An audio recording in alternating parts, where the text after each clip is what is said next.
Yeah, we here, baby.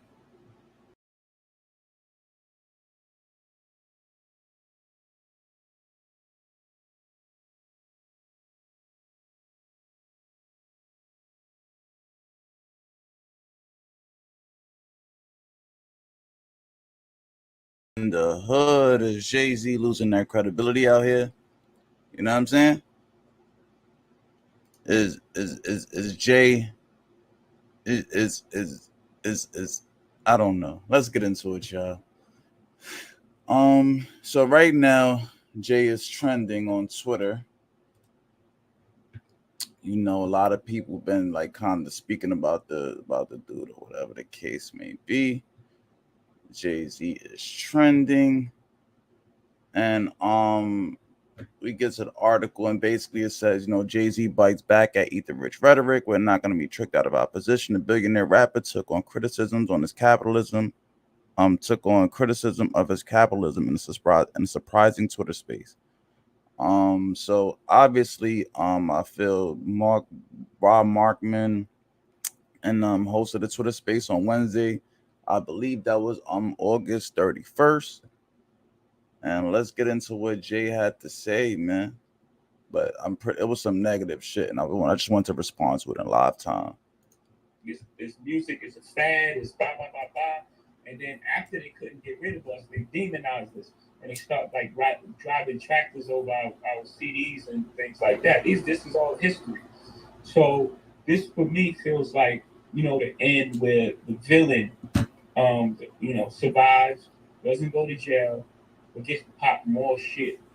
You know, so it's like it's that feeling. I don't know if we've ever felt, you know, or ever been vocalized in this way, and it be all true. You know, that the thing that makes me most proud of everything, every word I said in that thing is actual fact. You know, for me, it's a challenging thing to do, like to rap that long. It's just like an actual fact. And as far as like hip hop, you know, the idea of, you know, rest in peace T-Lo. Like that's Tata's brother, Trance. Like he, you know, and then like a lot of fallen soldiers. That's Biggie. That's Pop. Kicking snow for Frozen Tim. That's people that go unnamed that you guys don't know about. You know, like it's so much in my life in there. And then it's like the way I connect overseas. You know, Caddy. You know, Caddy's story. I guess he could tell it on his own. You know, like just that how powerful the music is, the reach of the music, and you know where we come. So yeah. You're 100% on point. Do you ever get to a point, and obviously, right, this has been your story, but what makes now the right time? Like there's things, and even Guru said it, and him knowing you, there's things on this record that maybe he thought you'd never say, or you know that you hadn't said before, or things that you revealed, and some of it is like a dog whistle. What makes now the right time, and do you self-censor, or sometimes do you come up with something and be like, you know what, that's too much, let me save that for later? Yeah, it's been 30 years. Yeah. I don't think I you know, I don't know if I self-censor. I'm aware of the timing of things. I think that, you know, again, some of these things are out of my control. You know, it's just the way the world works and the universe works. You know, just, you know, Khaled came at this specific time. You know, there's sometimes I like a beat, or you know, I like a song and the timing ain't right, or you know, yeah, you know, the timing is right and I don't like a song. You know, it's so much that goes into like getting these things done these days. I have a lot of things on my plate, so sometimes it's just out of my control. It just was the right time, right place, you know, right space in life, you know, and it just happened. It's just this is just magic. It's really out of our control. Last question, and just because I mean this is Khaled's moment, right? There's the God Did's moment. Obviously, you were such a major part of that, but so many artists were a part of that. A lyric like you know, when you start going into how many billionaires can come from Ho's crib, you know, I count 3, me, Ye, and Reed, Braun, technically, right? It That's makes a me whole think. It lie makes me right go there. back to when you did the Drake verse and said, "I made more millionaires than a lot of did," and that was a flex. And maybe that was about 10 years ago at this point. Like, can you talk about the evolution of not just getting it for yourself, but being able to get it for other people around you, and make other people, put other people in position. See, and this is the problem, right? This is the problem that I have with this new version of Jay-Z and stuff like that, right? Because everybody knows my position on this. Jay-Z did not create Kanye West as a billionaire. He didn't even believe in Kanye West. Jay-Z did not create Rihanna as a billionaire because Rihanna did that on her own. Even though she's a tether, whatever. But she did that on her own. You know, she went out to she went out and made Fenty pop on her own. She went and found these Instagram influencers, these mirror models, when everybody was downgrading them, talking a lot of shit about them. In 2017, 2018, she went out and she hired those Ruby Roses, those every social media beauty influencer at that point in time, right? Just a little bit before OnlyFans. And then she made Fenty be this lingerie brand that accentuated the curves and stuff. And she hired a lot of big models and stuff like that, and just had a diverse cast of models. And she made her success. You get what I'm trying to say? I have a problem with people like Jay-Z, you know, constantly coming in and you know, you could even look at like this avatar version of him, right? This like this NRT version of Jay-Z, and you kind of see, you kind of be like, wow, okay, you know, you could kind of get to the point of like, wow, okay, like who is this dude? Like who is this guy becoming? You know, who is this man? You know, I don't have nothing against the dreads or nothing like that, you know, because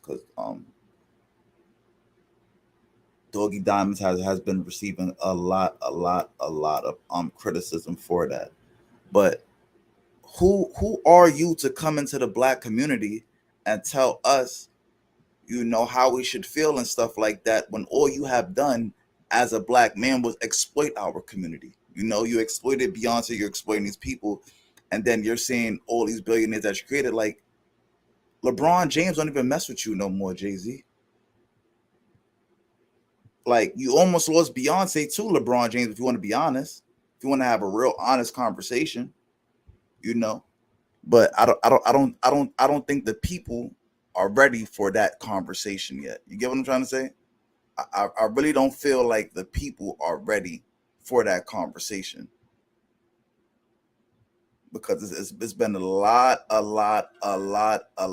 little funny things that Jay-Z has done, and finally now people are calling him out on it. Finally. But let's get back into it, y'all.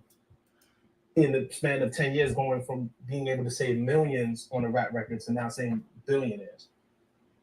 Yeah, we're not gonna stop. You know, this the hip hop is young. We still growing, and we're not falling for that technology, whatever, you know, this public puts out there now. That, you know, before was the American dream: pull yourself out of bootstraps, and you can make yourself, you can make it in America. All these lies that America told us our whole life. And then when we start getting it, they try to lock us out of it. They started biting words like, you know, capitalist and, you know, things like that. I mean, you know, we've been called nigger and monkeys and shit. I don't care. Those words y'all come up with, y'all got to come up with stronger words. When I say y'all, I'm not talking about you. The words they come up with, they got to come up with stronger words. We're not going to stop. We're not going to be tricked out of our position. Y'all locked us out. Y'all created a system that, you know, doesn't include us. We said, fine. We went our alternate route. We created this music. We did our thing. You know, we hustled. We fucking killed ourselves to get to this space. And, you know, now it's like, eat the rich. And, man, we're not stopping. So that evolution is, you know, from us, we came from selling 7 records and selling records on our trunk, and no radio play. And I think Reasonable Doubt did 36,000 the first week or something like that. I may be adding a little to it. So I come from Marcy Projects. My first house, 615 Lexington Avenue. My grandmother's house, 7 families with she has 7 kids. My mother and my parents and siblings lived in that house. My aunt Nisi lived in that house. Booty lived in that house. Butchie lived in the basement. I mean, this is one house. I went back to that house. I did an interview with Oprah, and I couldn't believe how small this house was. That all of us lived in that house. So again, see, this is another thing, right? This is another thing. People try to justify their poverty pimping by going back to shit that happened 40 years. When I was 8 years old, I was in the moment. It was so small. And oh my God, I couldn't even believe. So what you doing now for those people that's still in that situation, Hova? What you doing now for those people that's still in that situation, Hova? So I just came from my man's crib, and that shit is small as a motherfucking closet. They making cribs smaller and smaller by the day. Bank of America just did some flim-flam scam where they telling niggas, oh, you could put $0 down for a mortgage. It's for black and brown people, for blacks and Latinos. But then in the fine print, it says everyone is eligible. And if I had not called it out on TikTok, and if my TikTok clip did not go viral, people would have fell for the finagle. You see, it's people like Jay-Z that has been the face of this new gentrification that America's on. This new, we're going to move back from the suburbs to the hood because now niggas are trained. We're going to move back from the suburbs to the hood because now niggas are trained and programmed to want to be like the white man because of people like Jay-Z.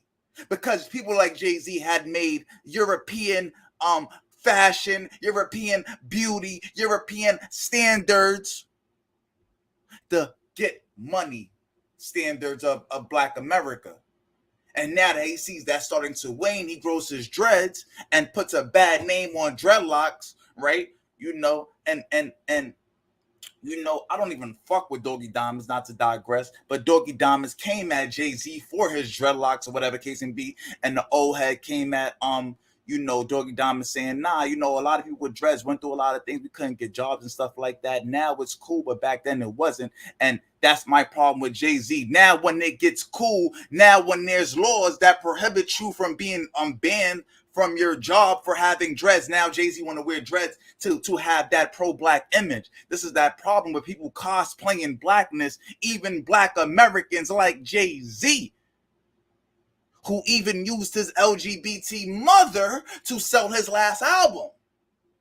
See, he never even spoke about his LGBT mother until LGBT became cool, and now you want to talk down upon Ether Rich. You want to talk about, I'm not going to let people trick me because of capitalism. Dude, are you serious? We don't have a problem with capitalism. We have a problem that Black people cannot participate in capitalism. They say capitalism is supposed to make the best businesses rise to the top, right? This is why you need customer service in capitalistic societies. Well, guess what? If Black people don't have disposable income to participate in that capitalism, then guess what? What is it all for? Bad businesses can still go to the top because they have bad actors like white people with all the resources to invest, protect, and consume and be customers of these evil corporations that specifically target Black people in detrimental ways. And then when we try to say, hey, that's not fair, what you're doing is not right, they say, shut up and pull yourself up by the bootstraps, you nigga. I'm white and I say so, you nigga. Matter of fact, we're gonna go hire another clown nigga named Jay-Z to tell you what you need to hear so that you can get back on that right program, but we're not going back no more. And this is why Jay-Z is trending on Twitter right now, because your reign is done. Oh yeah, it has come to an end, my brother. What goes up must come down. That's why you in Twitter Spaces now. Let's get back to it. Evolution that you speak of, it's just real, and it's happening in real time. And let me rewind a little bit for the people that just came in. Man, we're not stopping. So that evolution is, from us, we came from selling 7 records and selling. And please like, comment, and subscribe. And, let me know how you feel. I think Reasonable Doubt did 36. Am I bugging? Is Jay-Z still good in the hood? I may be adding a little to it. So. I come from Marcy Projects. My first house, 615 Lexington Avenue. My grandmother's house, 7 families lived. Like, she has 7 kids. My mother and, my parents and siblings lived in that house. My aunt Nisi lived in that house. Hootie lived in that house. Butchie lived in the basement. I mean, this is one house. I went back to that house. I did an interview with Oprah, and I couldn't believe how small this house was. That all of us lived in that house. And Oprah is another one. Again, that evolution that you speak of. A great deceiver of black people. It's happening in real time, and I'm talking about it. And, we're not going to stop. And we're not going to stop talking about it. We're not going to trick us out. This is why I've been needing to smoke my weed. I be getting too energetic, man. I'm sorry, y'all. I'm sorry. In a place that, set up a system for us to be dead at 21. No, sir. No, Jay-Z. No, Jay-Z. You set up a system for us to be dead at 21 when you constantly propagated violence and drug selling when Nas was trying to change the tone of hip-hop. Let's not only act like it was the white man. We must take accountability for our actions as well as black people, what we contribute to this death and destruction culture. Let's not be fake about it. Let's be real.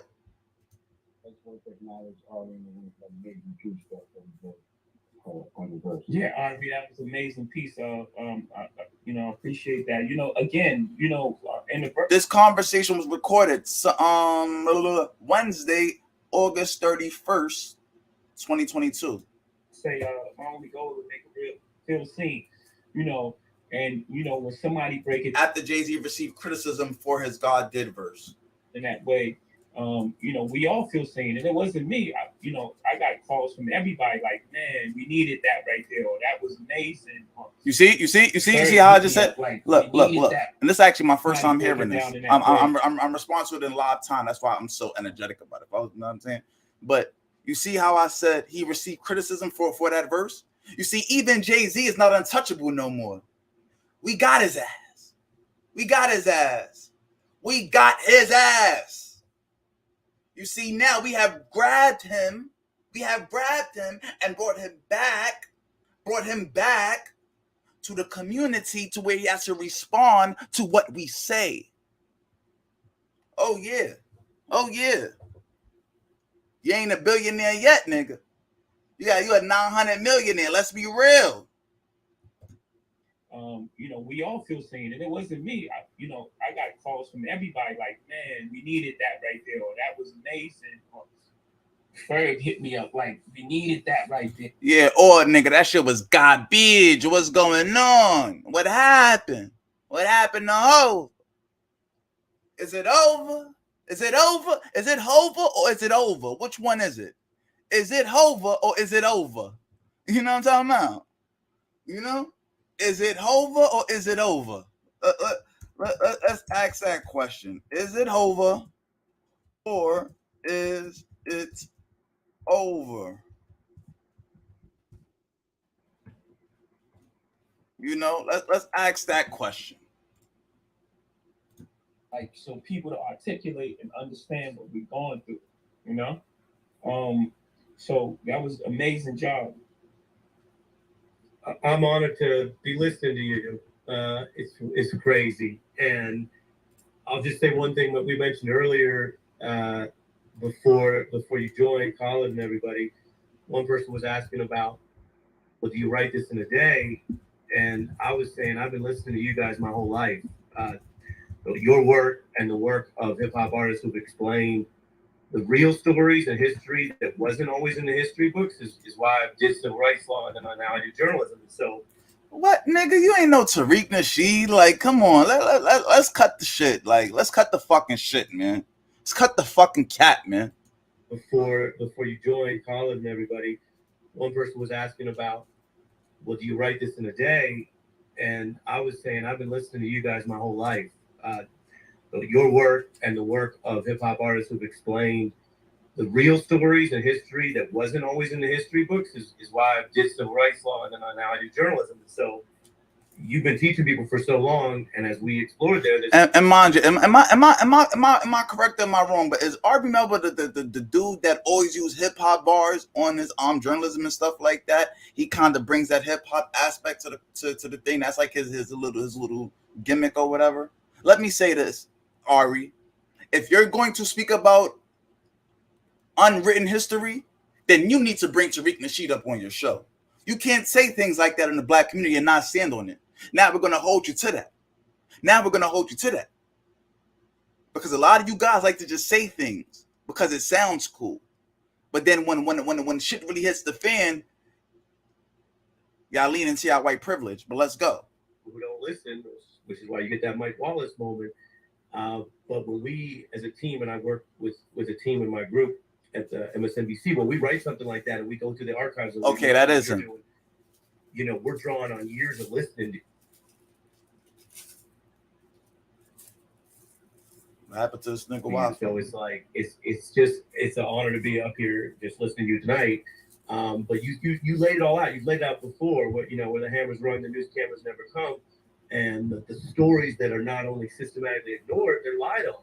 And that ruins people's lives. And the last thing I'll say, and then I'll get back to y'all, the way you showed through your life and other people's lives, the arbitrary moving on either side of the laws keep changing. The laws are enforced in racist ways. The way you show your life, you've been moving in and out of that way. I don't understand it all. I'm just learning. I'm listening. But the way you expose that, and I wonder for years whether people will study this verse and fully understand the poetry is as impressive as the life. It's an autobiography of a life story of achievement against the odds. It's extraordinary. Thank you for having me today. Good man. Appreciate that. I'm gonna always have smoke for them. Khaled, where we at, Cal? How you feeling, Cal? This the most quiet Cal been since we started this thing. I think he's speechless. What's going on? Well, we'll wait for Khaled to get back. I said, when the God is on. And you know what? Damn, I wish I could insert this dude's song in here without getting the copyright. And I'm trying to get monetized, so I can't do that right now. But Fabio actually spoke on Khaled in his new God Did freestyle. He spoke on everybody. He spoke on a lot of people in hip hop. And he spoke to a lot of things. And this is true. This is definitely true. On Fabio's album, Khaled does a skit for Fabio, and he says, nobody believed in me. Nobody believed, but God did. God did. And then he goes and names his album God Did. But don't even put Fabio on the album. That's weird. Now, is it because Fabio rocks with, he put Kanye on the album. Of course, Kanye's the biggest thing, biggest thing in the world. That's the richest black man in the world. That's the Jeff Bezos. That's Ye Bezos right there. You got it. You know what I'm saying? He's not a billionaire. He is a 7 billionaire. You understand? Like, Kanye does so good, they got to take away from his success. He's not Jay-Z. Jay-Z's a fucking hack. Jay-Z has to, we're not even gonna get into that, We're not even gonna get into that. We're gonna have a little bit of respect for the brother. But what I will say is this. Fabio spoke to this, and Khaled named his album God Did based on Fabio. This is another imitator, blackface dude copying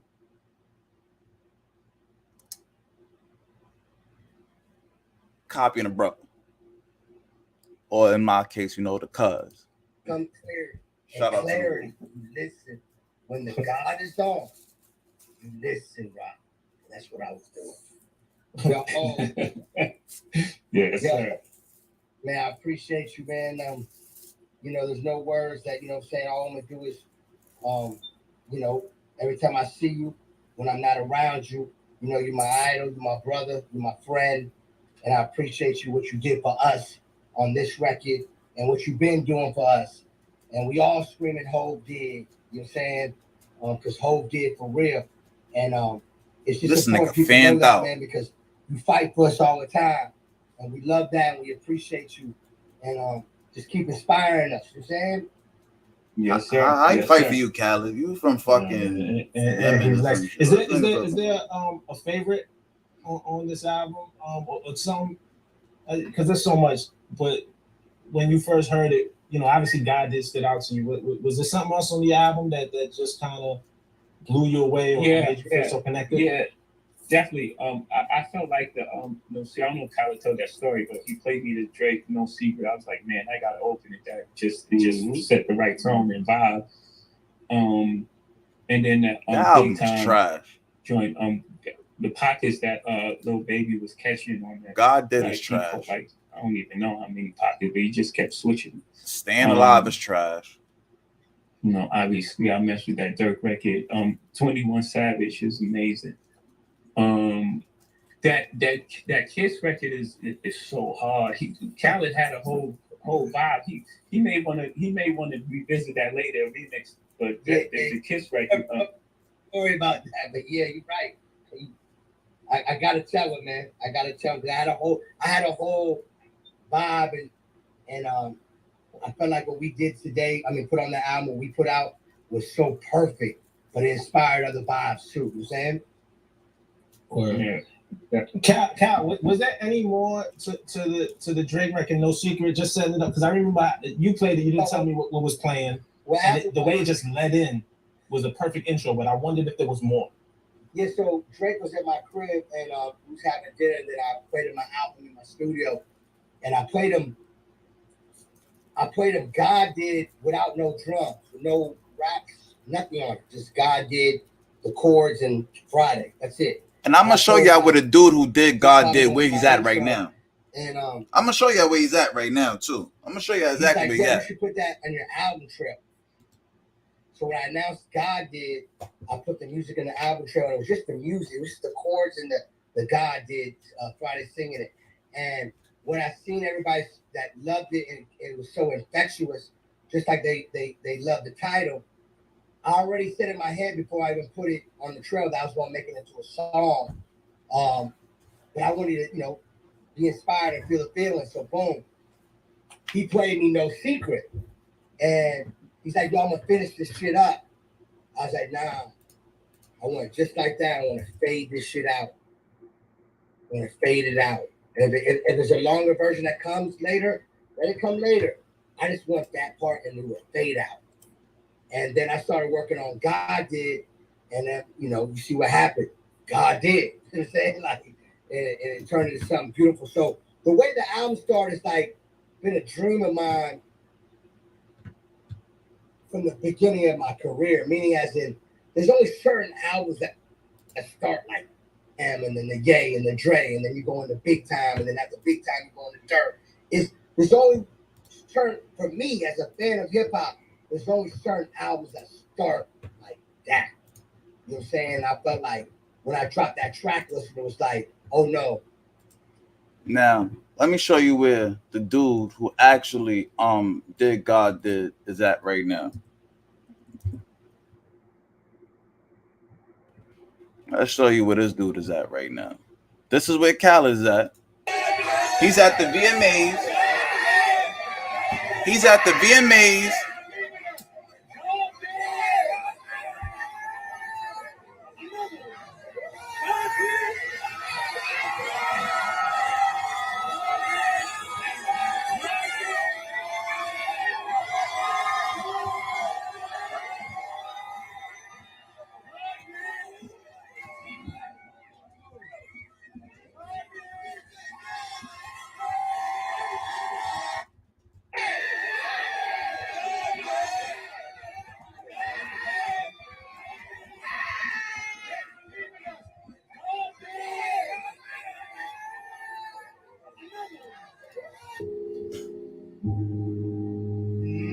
This is the real producer right here.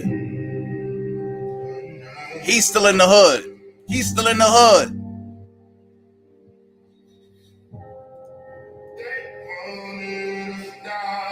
He's still in the hood.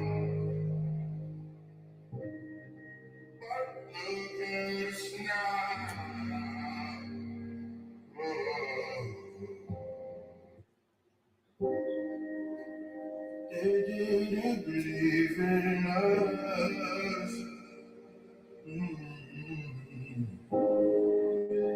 They didn't believe in us. But I know. You know what I mean? The choir just coming right there, bro. Like, shit, like crazy shit. Like, 30 back. Like, this what brothers got to really go through in real life while Khaled up here talking that bullshit. Without even hearing it, when they seen the track listing, I knew that the fans would see that and say, oh no, this God did. And that's what's happening right now. Yeah, it's amazing, man. I'll be remiss. I want to ask you about one record that I think is special as well. He's no longer here with us. He's a young man, talented young man who I had the pleasure of documenting and interviewing and working with, Juice WRLD, who has since left us and rest in power. But there's a maybe a divine or a spiritual story of how that record just came together and ended up on this album, right? I'm in the backyard of my crib. I'm by myself.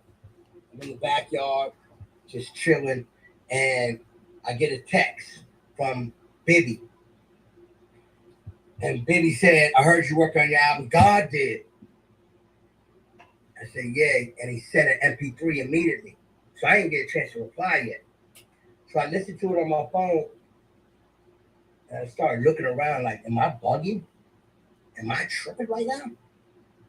So I immediately ran to my laptop, had a little setup outside because I was in my last minute magic mode for the album. I hook up, I airdrop the song into my laptop. Do y'all want to hear this? If y'all want to hear this, man, let's get back to the topic at hand. I want to see if Jay-Z had more to say. Let's see. He was special. Stupidity say, don't fall for the trap. Loyalty is great, but stupidity say, don't Juice WRLD like, what do you want me to do? Like this shit don't happen. Like, yo, asking for a friend, Cal, and then we're gonna open it up. But be careful what you ask for your friends to do. They can set you up. Listen, they can set you up. They can set you up. You ain't hear Joel Santana? Loyalty is great, but stupidity say, don't fall for the trap. I got the answer. Nah, check it. Why Jay started laughing when he said that thing about Joel? I just want to know. I want you to say it. Look, you started off talking about, I got a friend that want me to. That's that. I got a friend. Do you want to say it? Just say it. It's God did. He ready for war. Your mom said, God, man. This DJ. Well, listen, man. I don't know what the fuck they talking about. I ain't gonna lie. Who gives a fuck? But we're gonna close out with this Jay-Z last statement real quick, and we're gonna get up out of here. Sometimes do you come up with something and be like, you know what, that's too much. I like the song and the timing ain't right, or you know, the timing is right and I don't like the song. You know, it's so much that goes into like getting these things done these days. We have a lot of things on my plate, so sometimes it's just out of my control. It just was the right time, right place. Right space in life, and it just happened. This is just magic. It's really out of our control. Last question, and just because this is Khaled's moment, right? There's the God Did moment. Obviously, you were such a major part of that, but so many artists were a part of that. A lyric like, when you start going into how many billionaires can come from Ho's crib. I count 3, me, Ye, and Reed, Braun, technically, right? It makes me think, it makes me go back to when you did the Drake verse and said, I made more millionaires than a lot did. And that was a flex. And maybe that was about 10 years ago at this point. Like, can you talk about the evolution of not just getting it for yourself, but being able to get it for other people around you and make other people, put other people in position, and really in the span of 10 years going from being able to say millions on a rap record to now saying billionaires? Yeah, we're not gonna stop. Jay is still a millionaire. Hip hop is young. We still growing. And we're not falling for that technology, whatever, this public puts out there now that, before was the American dream. Pull yourself out of bootstraps. You can make yourself, you can make it in America. All these lies that America told us our whole life. And then when we start getting it, they try to lock us out of it. They start inventing words like, capitalist and, things like that. I mean, we've been called nigger and monkeys and shit. I don't care. Those words y'all come up with, y'all got to come up with stronger words. When I say y'all, I'm not talking about you. The words they come up with, they got to come up with stronger words. We're not going to stop. We're not going to be tricked out of our position. Y'all locked us out. Y'all created a system that, doesn't include us. We said, fine. We went our alternate route. We created this music. We did our thing.